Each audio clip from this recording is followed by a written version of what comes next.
My name's Pat Moore. I'm a pro snowboarder.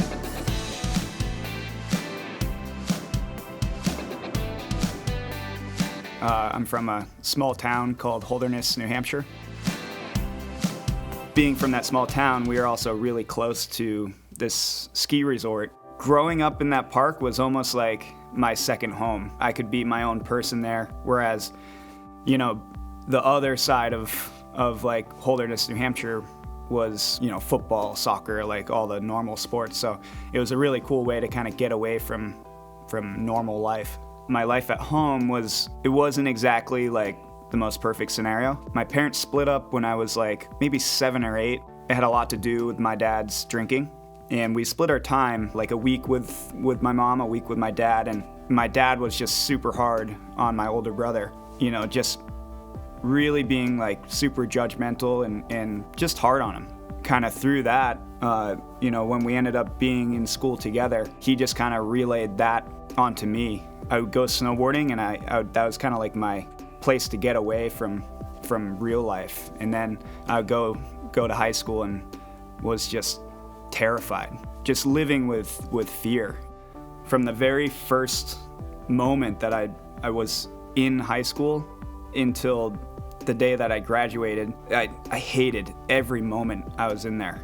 This was kind of before like snowboarding was cool or skating was cool, so I kind of was living this double life, going into high school and just being like the kid getting picked on every day. I just walk through the halls and like keep my head down and really just hated everybody that was around me. What I did with that was kind of the exact same thing that my brother did, and just kind of like started being mean to other people. It definitely didn't make me feel better. It probably made my anxiety even worse. I remember I would say something to some kid, and then the rest of the day, like that's all I could think about. It just like ruined me because I just felt horrible about it. I really think that like the people who like pick on people the most are the ones who are getting it from somewhere else. My social anxiety was just being mean to other people and feeling worse and worse about myself. So it was just kind of like this downward spiral.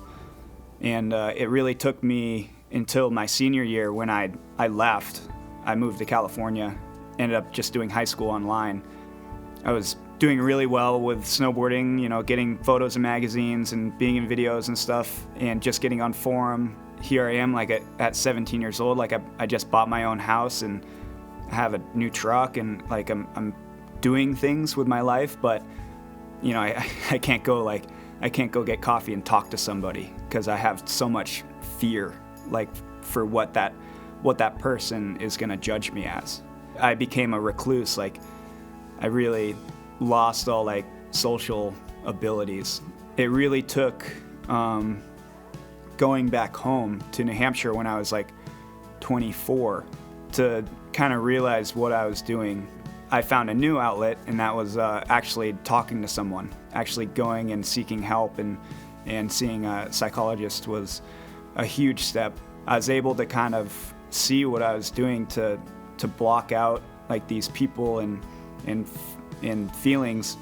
I look back at my high school years and I'm just like, man, if I just had gone and seen someone and just talked through some stuff, it would have changed my whole outlook on what I was doing, and maybe high school would have been fun instead of terrifying. It's great to have those things to like get away, but I would suggest to you, like, if you are feeling anxiety, if you feel judgment, if you're like me and you walk through the high school hallways and you're just like, get me out of here, like I can't even talk to people, like look them in the eye, I would suggest going and like talking to someone. And it took me up until my mid-20s to go seek help, and it really made a huge difference in my life.